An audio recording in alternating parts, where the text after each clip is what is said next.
Caught my stepson on the bath washing his tool, so I helped him infidelity.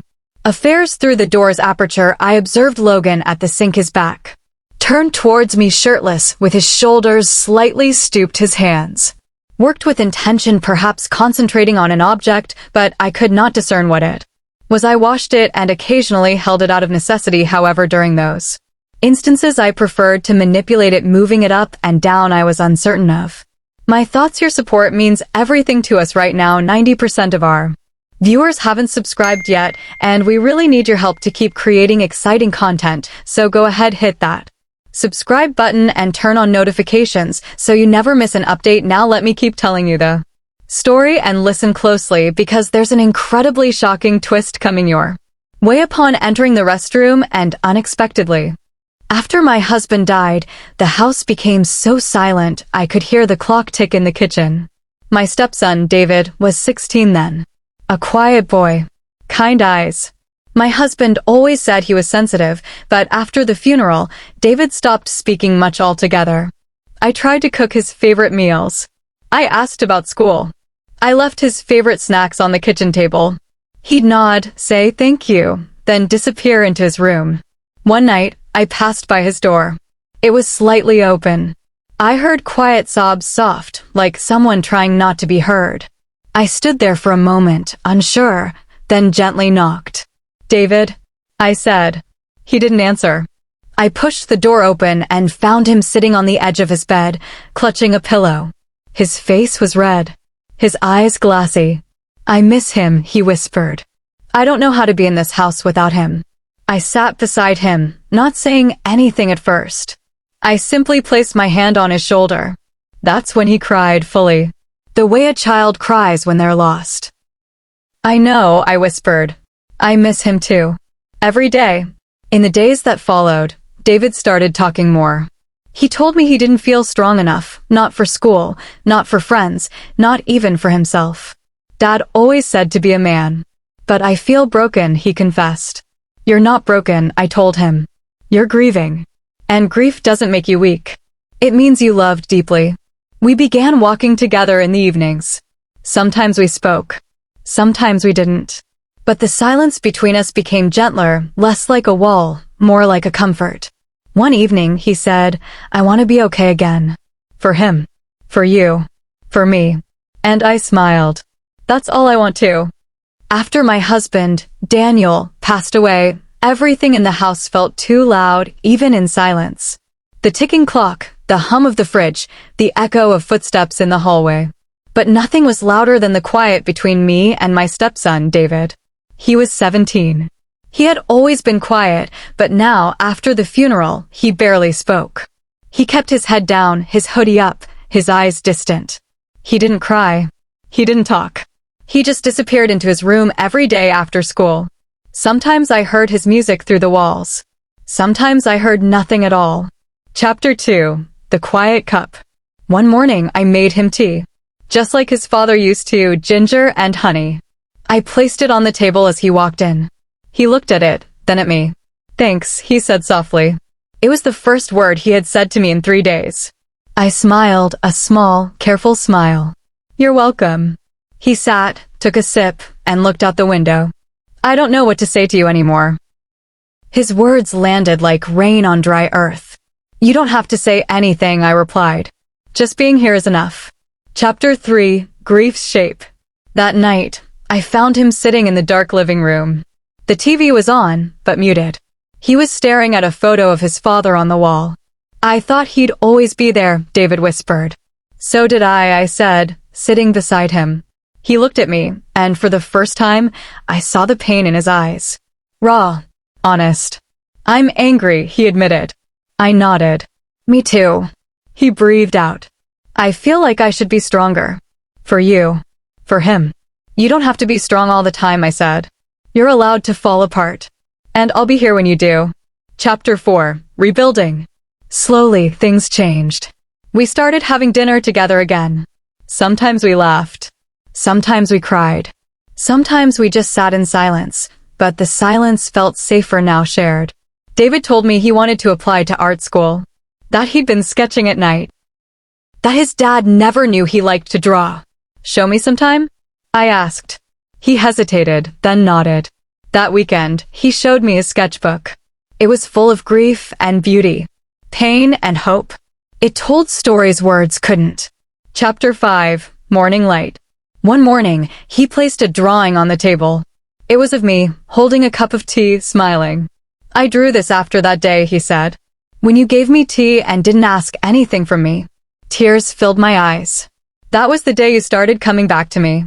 He nodded. And you didn't let me disappear. The first snow came quietly, like a secret. I saw David standing at the window, watching the flakes fall. Want to go for a walk? I asked gently. He looked unsure, but then nodded. Okay. We walked down the street in our coats and boots. The world was covered in white. Soft. Silent. David kicked at the snow with his shoes. Dad used to take me sledding on this hill, he said, pointing. I remember, I replied. He'd come home with wet gloves and a red nose. David smiled, just a little. He always forgot his hat. We laughed together, the kind of laugh that comes from old memories, wrapped in love and sadness. A room with light. A few days later, I knocked on David's door. Can I come in? Yeah. His room was messy, sketchbooks on the floor, clothes draped over a chair. But it felt alive. His world. I was thinking, I said, maybe we could turn the attic into your art space? Somewhere you can paint. Be free. His eyes lit up. Really? Really. It's yours. That weekend, we cleaned the attic together. We painted the walls white. We put up fairy lights and a desk. By Sunday, David sat by the window, drawing. His pencil moved slowly, with purpose. It feels like mine, he whispered. It is, I said. The unspoken letter. One evening, I found a folded paper on the kitchen counter. It was a letter. From David. To his father. Hi, Dad. I don't know if you can hear me, but I miss you. Every day. Sometimes I feel lost without you. But she's helping me, Mom is helping me. She's kind. She sees me.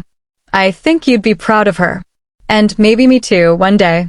I read it slowly, with tears falling onto the paper. I placed it in the drawer beside the family photo. Some letters don't need to be sent. They just need to be written. My own grief. That night, I sat in my own room and cried. For the man I lost. For the boy I was learning to know. For the new kind of family we were becoming. Grief is not just one heavy storm. It's a slow rain that keeps falling. But now, at least, we had umbrellas and each other. David knocked softly on my door. I heard you crying, he said. I wiped my eyes. I'm okay. He sat beside me on the bed. You don't have to be. Not always. And I realized he was comforting me now. The light returns. Spring came with color. Trees blossomed. Windows opened. David's art space was full of canvases. Bright ones. Messy ones. Some full of sorrow. Others of sunlight. He applied to art school. And got in. On the day the letter came, he ran into the kitchen, waving the envelope. I got in, he shouted. I hugged him, holding him tight. I'm so proud of you, I whispered. I couldn't have done it without you, he said. You were the only one who didn't give up on me. The morning David left for art school, the sky was soft and gray. His suitcase stood by the door. His sketchbook was tucked under his arm, like it always was. He wore the same jacket his father once gave him. It was a little worn, but he wouldn't part with it. I stood quietly, not wanting to cry in front of him. I'm scared, he said, his voice small. I know, I whispered. It's okay to be scared. He looked down at his shoes. What if I fail? I stepped forward and touched his shoulder. Then you try again. And again. And I'll be right here. Always. He looked at me, his eyes full of tears he was too proud to let fall. You really became my mom, he said softly. Even when I didn't ask you to. That broke something open in me. I pulled him into a hug and held him close. I didn't become your mom, I whispered. You gave me the gift of being one. He wrote to me often. Sometimes just a message. I saw someone who looked like Dad today. Or, I drew a tree like the one behind the house. Other times, he sent sketches, messy, brilliant, full of feeling. I put everyone on the wall in the hallway. Our home became his gallery. One day, I got a long letter.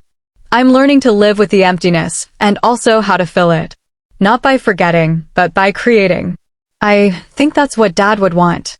You gave me space to be broken. And in that space, I'm finding pieces of myself. I cried when I read it. Not out of sadness, but because I could see how far he had come and how gently he had walked back into himself. When he came home for the holidays, he looked taller. His face had changed, still soft, but with new edges of confidence. He carried a canvas wrapped in brown paper. "This is for you," he said. I opened it slowly. It was a painting of our kitchen, the table, the teacup, the window with morning light. But what made me cry was the detail. Me, sitting at the table, looking out, waiting, loving, present. "You made me feel safe there," he said, when everything was falling apart. I touched the painting with trembling fingers. "This is the most beautiful thing anyone has ever given me." He smiled. "You gave me the home. I just painted it." One morning, we sat outside, sipping tea. "I think I want to teach," David said. "Not just make art. I want to help kids like me, the ones who are quiet, the ones who carry grief." I looked at him with pride. "You'd be perfect. You understand silence better than most." He nodded. "You taught me how to listen without needing answers. I want to give that to someone else." In that moment, I saw it clearly. The boy who once sat silent in his room, broken by loss, had become a man with gentle hands and an open heart. David graduated with honors. He started teaching at a small art center. He lived in the city, but he visited often. He never stopped writing. Never stopped calling. Every holiday, he brought his sketchbooks. We'd sit at the table, just like before, and go through them one by one. "You still keep them all?" he asked once, noticing the hallway. "Every single one," I said. He smiled. "Then I know I'm always home." And he was. No matter where life took him, this house and my heart would always hold the boy who found light again after the rain fell softly. His eyes, once filled with uncertainty, now seemed clouded by a quiet sadness. I turned from the sink, drying my hands on a dish towel, and faced him gently. "Is everything okay?" I asked softly, trying to keep my voice steady, even though my heart beat a little faster with concern. He nodded, but didn't come closer. There was a long silence between us. The kind of silence that holds more than words. I could feel it, the weight he was carrying. Logan finally spoke in a quiet, shaky voice. "I've been thinking about what you said, about being here for me. And there's something else I haven't been able to say." My heart tightened. "Whatever it is," I said, stepping forward, "we'll talk through it." "I'm here." He sighed and ran a hand through his hair, something I'd seen him do whenever he felt overwhelmed. "It's hard to explain," he said, eyes dropping to the floor. "I've been feeling different. Confused about who I am. I don't know what to call it, but it's been building inside me, and I don't know how to handle it." I stood still, listening with my whole heart. I didn't speak. I just nodded and kept my eyes on him, showing him I was ready to hear him, not to judge. He finally looked up. "I don't know what these feelings mean, but I needed someone to tell. I trust you." My heart ached. Not from fear, but from the weight of his vulnerability. He wasn't looking for approval. He wasn't asking for answers. He just needed a safe place to speak. I stepped closer and placed a hand gently on his shoulder. "Logan," I said softly, "you are not broken. You are human. We all go through moments of confusion. I am proud of you for speaking up." His shoulders lowered as if he had been holding his breath for a long time. "You don't have to figure it all out right now," I added. "But you're not alone in this." He nodded slowly, a flicker of relief crossing his face. "I think I'll go upstairs now," he said quietly. "I feel like I can sleep better tonight." "Good night, Logan," I replied, watching him walk away, a little lighter than before. As I stood alone in the quiet kitchen, I felt something shift inside me too. It wasn't fear. It was the realization that healing sometimes starts in the most honest, gentle conversations. In the days that followed, Logan kept mostly to himself, but it was different now. The silence wasn't heavy. It was thoughtful. He was still processing, but he wasn't doing it alone anymore. And that mattered. Logan's eyes, once full of quiet wonder, now held a shadow I couldn't understand. There was something unreadable behind them, not anger, not fear, just a heavy silence. My pulse quickened as I turned from the sink, drying my hands on a towel. I tried to keep my voice calm. "Is everything okay?" I asked gently, though I was sure he heard the worry behind my words. He nodded, but he didn't enter the room. We stood like that, apart but connected by something unspoken. The silence wasn't empty. It was full of hesitation, of emotion waiting to be set free. "I've been thinking," he finally said, his voice low, "about our conversation the other day, when you said you were here for me." I nodded, giving him space to continue. "I need to share something," he added, stepping forward. "Something I've kept to myself because I didn't know how to talk about it." I moved closer, sensing his vulnerability, my heart heavy with concern. "Whatever it is," I said softly, "we'll face it together." He ran a trembling hand through his hair. "It's hard to explain, but I've been feeling so different lately. Not in a way I fully understand. I've been questioning who I am." His voice cracked. I didn't interrupt. I only listened because sometimes that's all someone needs. "There's a confusion in me," he continued. "Not about anyone else, just about myself. I don't know how to talk about it with anyone, and I feel lost." A long breath left me as I absorbed his words. "You're not alone," I said. "And you're not broken. You're human. It's okay to feel unsure, Logan."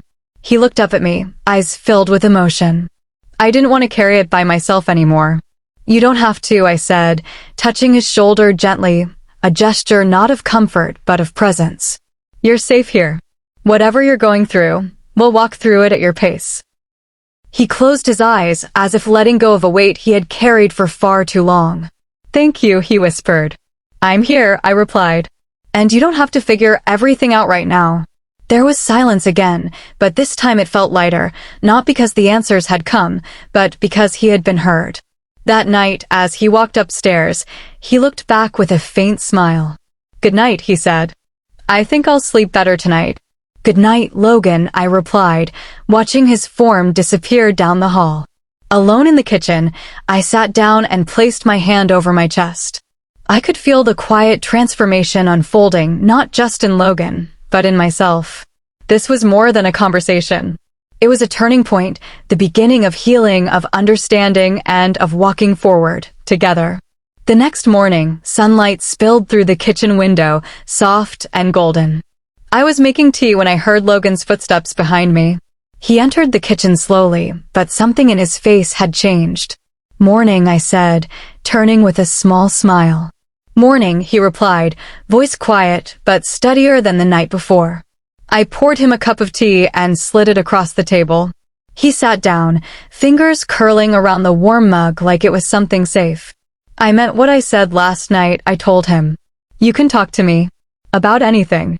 He nodded, still looking down. Then after a long pause, he said, "I used to think being strong meant hiding everything. But it just made the silence louder." I sat across from him, moved by his honesty. "Sometimes strength looks like asking for help," I said. "Or just saying, I'm not okay." He smiled, barely. "I'm not okay." And that one simple truth, raw and honest, broke something open in both of us. Not in a painful way, but like spring thawing the ice. "You don't have to be," I said. "But you're not alone anymore." That afternoon, we took a walk through the quiet park. Trees still bare, earth soft with early spring. Logan kept his hands in his pockets, his head down, but he stayed close beside me. We didn't talk much. Sometimes healing doesn't need words, just presence. At one point, he stopped near the bench where his father used to sit and read. "I still miss him," Logan said, his voice thin. "Some days more than others." "I do too," I said. "Every day. In different ways." He looked at me, eyes full of something aching and tender. "Do you ever feel like the world moved on, but you didn't?" "All the time," I whispered. We sat together, letting the wind brush over our faces. It didn't fix anything, but it reminded us we were still here. Still breathing. Pieces of self. Over the next few weeks, Logan started drawing again. At first, just small sketches on napkins in the corners of notebooks. But then he brought out his old sketch pad. One evening, he came into the living room and handed me a page. "This is how I've been feeling," he said. It was a drawing of a person with puzzle pieces missing from their chest. Some pieces were scattered, others being gently held in a hand reaching toward the heart. "It's beautiful," I said softly. "It's honest. I want to find those pieces again," he whispered. "You will," I said. "And when you do, I'll be here to help you fit them back in." I gave Logan a journal one day. Nothing fancy, just a simple black notebook. "I used to write in one," I told him. "When I didn't know what I was feeling, I let the paper hold it for me." He took it, held it to his chest for a moment. "Maybe I'll try." And he did. I never asked to read it. That wasn't the point. The point was, he had a place where he could be fully honest without fear. Logan was still figuring himself out. He was still grieving, still confused sometimes. But the silence between us had changed. Now it was filled with trust. And in that trust, something beautiful was growing, not fast, not loud, but gently. Like new leaves after a long winter. It was a Saturday morning when I heard music coming from Logan's room. Not loud, gentle, acoustic guitar, like something made of sunlight and memory. I stood at his door, listening. Not to eavesdrop, just to feel it. To feel him, returning to the world. Later, he came down for breakfast, his hoodie down for once, his face calm. "You were playing music?" I asked. He nodded. "Yeah, just something I used to love. I stopped after Dad died." I smiled. It sounded like peace. He shrugged softly. Felt like it too. We sat at the table with toast and tea. There was a quiet between us, but this time it felt warm. I reached out and touched his hand. "I'm proud of you, Logan." He blinked fast. "For what?" "For showing up. For still trying. For not giving up on yourself." He looked away for a moment, but I saw it. His lips lifted slightly, his shoulders relaxed. It was the first time in months he didn't seem to be carrying the whole world. The art exhibit. 2 weeks later, the community center put up a small art exhibit. Local teens had submitted their sketches, paintings, and poems. Logan didn't tell me he had submitted anything. So when I walked in and saw his drawing pinned on the wall, I stopped in my tracks. It was the same one he had shown me weeks ago, the figure with puzzle pieces missing and a gentle hand offering one back. But now he had added something new, a beam of soft light shining down on the figure. And in the corner, in tiny letters, were the words, "Still becoming." I found him standing near the back of the room, hands in his pockets. "You didn't tell me," I said. He smiled. "I wanted it to be a surprise." "It's beautiful. It's honest," he said, echoing my words. We stood side by side, not saying much. And then, without warning, Logan leaned his head gently on my shoulder. "Thank you," he whispered. I swallowed the lump in my throat. For what? For not letting me disappear. A letter from the past. A few days later, Logan handed me a folded piece of paper. "What's this?" I asked. "It's something Dad wrote to me before he passed. He gave it to you, remember? You said I could read it when I was ready." I had almost forgotten. Daniel had written it in the hospital, just a small letter, sealed. I had kept it safely in my drawer for months. "You're ready?" I asked. He nodded. I handed it to him. He took it upstairs. Hours later, he came down with tears in his eyes, but he was smiling. He said he believed in me, he whispered, even when I didn't believe in myself. I hugged him tightly, and he didn't pull away. He was right. Healing isn't always loud. It's not always a breakthrough or a big moment. Sometimes, it's a soft smile at breakfast. A quiet song behind a door. A drawing pinned to a wall. Logan was still becoming. And so was I. We were learning that love isn't about fixing someone. It's about staying with them while they find their way. It's about giving space, offering warmth, and believing in the quiet return of light after a long winter. Logan's eyes, usually full of questions, looked darker now, like a storm he couldn't explain. My heart beat faster as I turned toward him, drying my hands with a dish towel. I tried to keep my voice calm even though I felt nervous inside. "Is everything okay?" He nodded, but didn't step into the room. Silence stretched between us, heavy and uncertain. I could feel something deep was weighing on him. Then Logan spoke in a soft voice. I've been thinking about what we talked about earlier. He paused, looked unsure, then stepped closer. His face looked tight with worry. There's something else I need to tell you, he said. Something I don't really understand. My heart began to race as I moved a little closer, wanting to be there for him, no matter what he was about to say. Of course, Logan, I said gently. Whatever it is, we can talk about it. He took a deep breath and ran his hand through his hair. I had seen him do that before, whenever he felt nervous or vulnerable. It's hard to say this, he said, his voice shaking slightly. But I've been feeling confused about who I am, about what I'm feeling. I stood still, not wanting to interrupt him. I could feel how serious this was. He looked at the floor for a second before locking eyes with me. I've been going through something I don't fully understand. My thoughts, my emotions, they don't feel clear. And I didn't know who to talk to.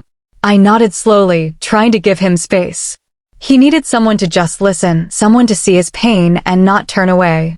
You're not alone, I said quietly. Whatever you're feeling, you can share it here. Without judgment. Logan's shoulders dropped just a little, as though he was letting go of a weight. It's not about love or anything like that, he said. I think I've just been looking for safety, someone to hold on to. I feel lost sometimes. He looked so vulnerable in that moment. Not because he was weak, but because he was finally being honest. I stepped closer and gently placed my hand on his shoulder. Logan, thank you for trusting me, I said, trying to keep my voice steady. You are not broken. You're just facing something hard. And that's okay. You don't have to figure it all out right now. He nodded, his lips quivering. I just didn't want to carry it by myself anymore. And you don't have to, I said. I'm here. But we also need to be wise in how we move forward. Your feelings matter. So do mine. And we'll figure it out, slowly, carefully. For a long moment, we just stood there, quietly, without needing to say more. Then he stepped back and gave a small smile. I think I'll go upstairs now, he said softly. I might finally sleep a little better. Good night, Logan, I said, watching him walk away. He looked lighter somehow, like something inside him had begun to shift. But as I stood alone in the kitchen, I knew something had changed for me too. This wasn't just about him. It was about how we face confusion, pain, and growth. Together. Carefully. With kindness. The next few days were quieter. Logan kept to himself more, but not in the same way as before. He wasn't shutting me out. He just seemed deep in thought, trying to understand himself. Sometimes I'd catch him staring out the window or absent-mindedly tracing shapes on his coffee cup. I didn't press him. I just made sure he knew I was still here. Then one afternoon, I saw him walking down the hallway. His shoulders were slouched. His steps felt heavy. I knew that look, it wasn't sadness. It was being lost. Without thinking, I met him near the stairs. Logan, I said softly, can we talk for a moment? He hesitated, like he wanted to say no. But after a moment, he nodded. We sat down in the living room. He looked at me with hope and fear mixed together. I just wanted to say, I began, you're not alone in this. And whatever you're going through, it doesn't make you less. He looked at me, his eyes glistening with emotion. He didn't say much, but he didn't need to. We were healing. Not with answers, but with honesty. Logan sat there on the couch, eyes fixed on the floor, hands tightly folded in his lap. The silence between us was soft, but filled with weight. I watched his chest rise and fall as he tried to steady his breath. The room felt heavy, like the air itself had paused to listen. I'm sorry, he whispered, for putting you in such a difficult place, for making things confusing. I shook my head gently, moving closer, but keeping a respectful distance. Logan, I said, my voice warm and steady, there's nothing to apologize for. What you're going through, it's not wrong. It's human. It's okay to be unsure. It's okay to feel lost. He looked up then, eyes glassy. But I feel like I ruined everything. Like I crossed a line I shouldn't have. I felt my heart ache for him, not because I was angry or hurt, but because I could see how deeply he was struggling within himself. You didn't ruin anything, I told him. You were honest. And honesty is never wrong when it comes from a place of pain and need. The quiet stretched again. He let out a shaky sigh and leaned back. I've been thinking a lot, he began, and I realized what I'm feeling isn't really about you. Not fully. I think I've been clinging to you because you've been the only one who sees me. Who really listens. I nodded slowly, understanding. It's not unusual to confuse comfort with something more, I said gently. Especially when you're in a storm, trying to find shelter. He closed his eyes, his jaw tightening. That's exactly what it feels like. Like I've been drowning and you've been my shore. My eyes stung with quiet tears. Not because of guilt or shame, but because I knew how lonely that storm could feel. I reached out, placing my hand over his, softly but firmly. You have every right to feel that way. But I want to help you find your own strength, your own peace. Not by depending on someone else, even me. But by discovering what's true for you inside. His fingers curled slightly under my hand. I want that too. I don't want to be lost anymore. You won't be, I whispered. But healing takes time. It takes patience. And love, not the romantic kind, but the kind that lets someone grow without judgment. He looked at me again, this time with something new in his eyes, a small flicker of understanding, maybe even hope. I think I need help, he admitted. Real help. Talking to someone who knows how to guide me through this. Would you help me find that? My heart softened. Yes, Logan. I'll be with you every step.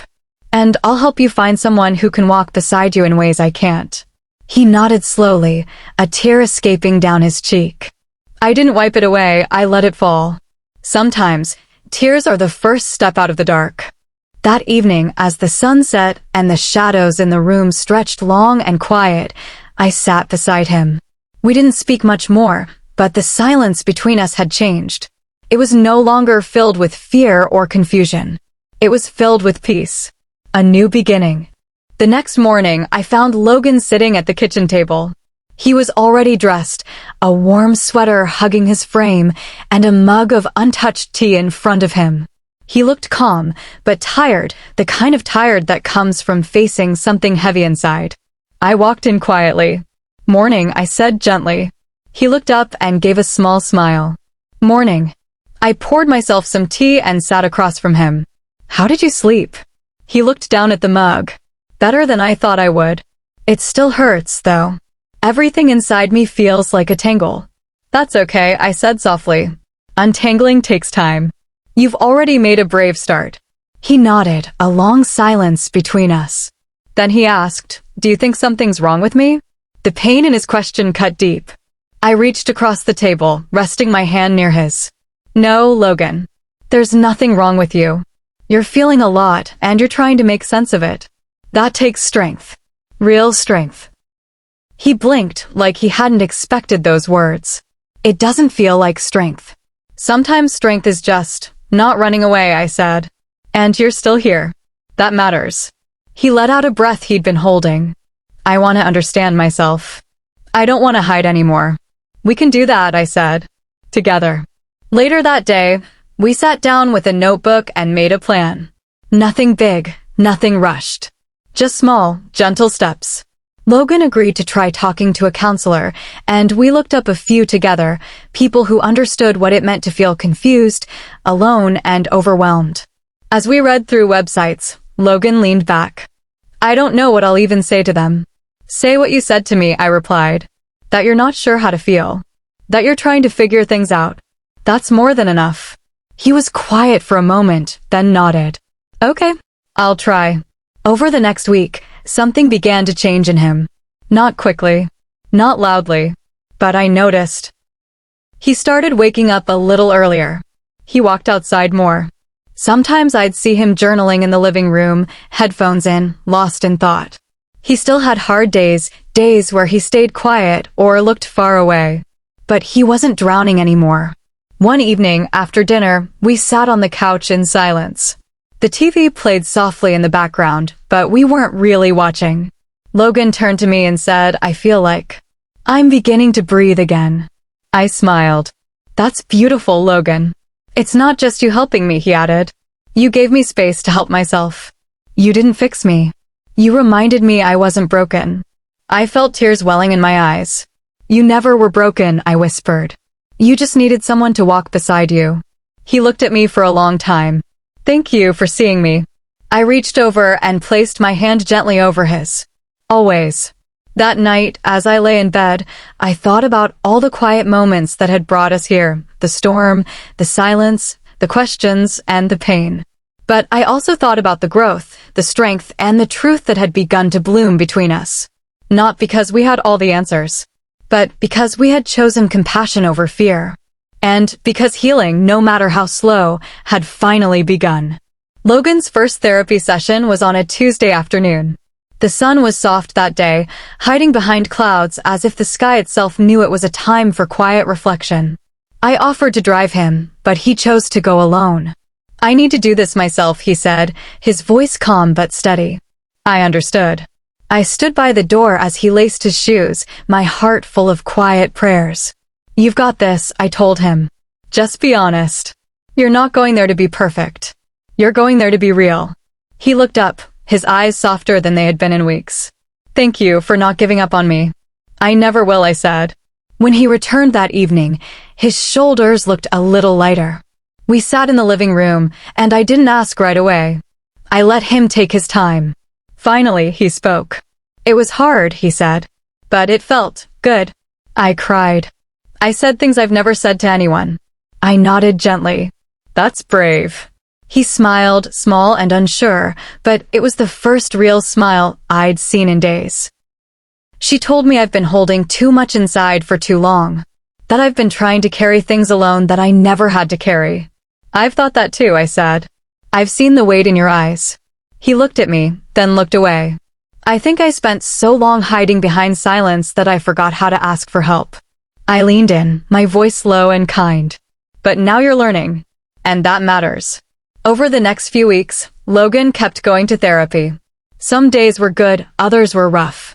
But through it all, he kept showing up to himself, to the pain, and to the healing. And I kept showing up too, not as someone trying to fix him, but as someone quietly rooting for him. One evening, I found a note on the kitchen counter. It was simple, written in his careful handwriting. Some days I still feel lost. But now I know I'm walking towards something, not just running for myself. Thank you for reminding me I'm worth finding. I held the note to my chest, tears slipping down my cheeks. It was never about saving him. It was about holding space, gentle, steady space, where he could begin to save himself. Later that night, he sat beside me on the porch, watching the sky. You know, he said, I'm starting to understand that healing isn't a straight line. No, it's not, I said. But every step matters. Even the small ones. He turned to me. You helped me believe that. And in that moment, I realized the story, our story, was never really about pain. It was about rising. About choosing to grow even when it hurts. About learning that the deepest love is sometimes the quietest, the love that waits, that listens, that believes even when the other person can't. Logan was still healing. So was I. But for the first time in a long time, we were healing forward. Together. One afternoon, as I was folding laundry by the window, Logan stood quietly at the doorway. He looked thoughtful, like something had been sitting in his chest for days. I've been thinking, he said. I paused and looked up. What about? My mom, he replied. And my sister. I walked over and sat on the edge of the couch. What are you thinking? He hesitated. I haven't really spoken to them since everything happened. I think I pushed them away when I was hurting the most. I nodded. That's a normal response. But you can reach back now if you're ready. He rubbed his palms together slowly. I'm scared they'll be disappointed. That I'll see it in their faces. They might feel hurt, I said gently, but love doesn't disappear. Especially not the kind that comes from family. You don't have to be perfect to be welcomed back. The next day, Logan wrote a message to his mom. Just a simple one. Hi, Mom. I miss you. I'm working on myself. I'd love to talk sometime if you're okay with that. He showed it to me before sending. Is it enough? It's honest, I said, and that's more than enough. He hit send with trembling hands. For hours, he paced the room, barely speaking. I sat quietly nearby, reading, letting him have the space he needed. That evening, his phone buzzed. He stared at it, then handed it to me with wide eyes. It was a reply. I miss you too, Logan. Thank you for reaching out. Let's talk soon. I love you always. Tears filled his eyes instantly. He sat down slowly, covering his face with his hands.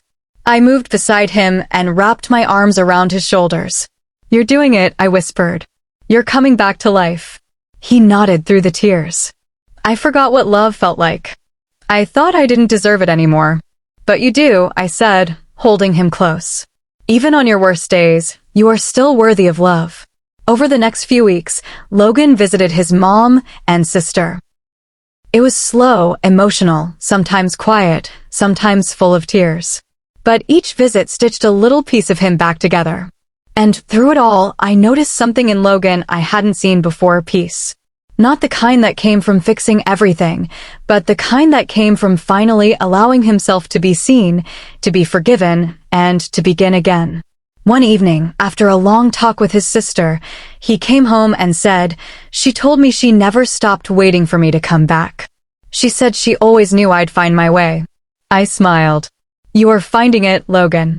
He looked at me deeply. "And you lit the path." "No," I said quietly. "You lit it yourself. I just stood nearby so you wouldn't feel alone." Logan stepped outside then, and I watched him breathe in the night air. The stars were bright above, quiet and sure, just like him now. He was healing. He was growing. And most of all, he was beginning to believe again in love, in family, in himself. But before we dive in, if you enjoy true stories like this, make sure to subscribe now and tell me in the comments, what would you have done in this situation?